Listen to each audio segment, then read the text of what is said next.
Қайырлы күн. Бүгін сіздермен өте дәмді болып шығатын бризоли дайындайтын боламыз. Менімен бірге жасап үй іштеріңізді қуантыңыздар. Ең алдымен ыдысымызға фаршымызды саламыз. Дәміне қарай қара бұрыш, тұзымызды салып, 3 ас қасық сүтімізді құйып, жақсылап араластырамыз. Қолымыздың көмегімен жақсылап араластырамыз.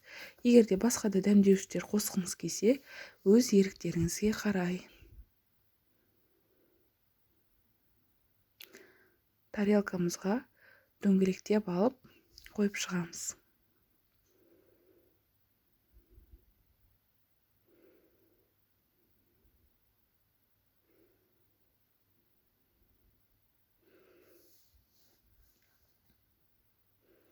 Менде осы 400 грамм еттен 5 дөңгелекше шықты. Егер де одан көп дайындағыларыңыз келсе, 2 есе көбейтіңіздер.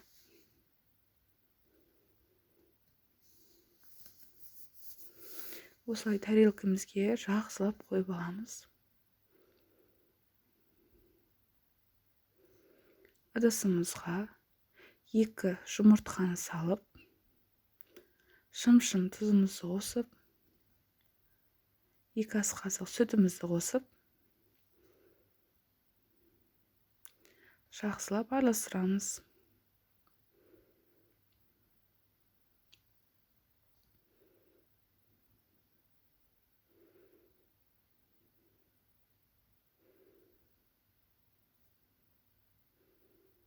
Жақсылап араластырамыз.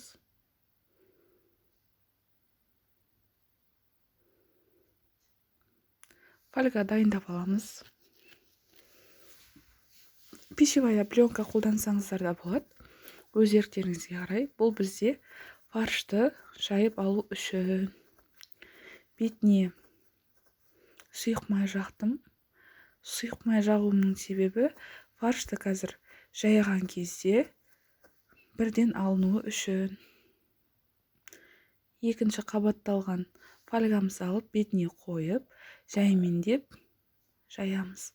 Өте жұқа болу қажет. Өйткені пісіру барысында ет бір-біріне бірігіп, қалыңдап кетеді. 3 ас қасық, 4 ас қасықтан құйып алдым. Фольгаға жайылған етімізді жаймендеп тарелкамызға түсіреміз.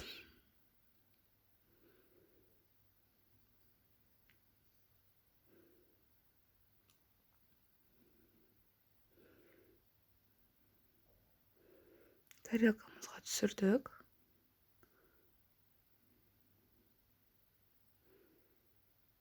Табамызды қыздырып аламыз.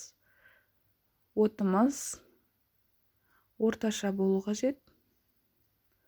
Қатты қыздырмаңыздар. Сұйық май қосып, табамызды қыздырамыз. 2 бетін қызарғанша шамамен 5 минуттан пісіріп аласыздар. 4-5 минут уақытыңыз кетеді.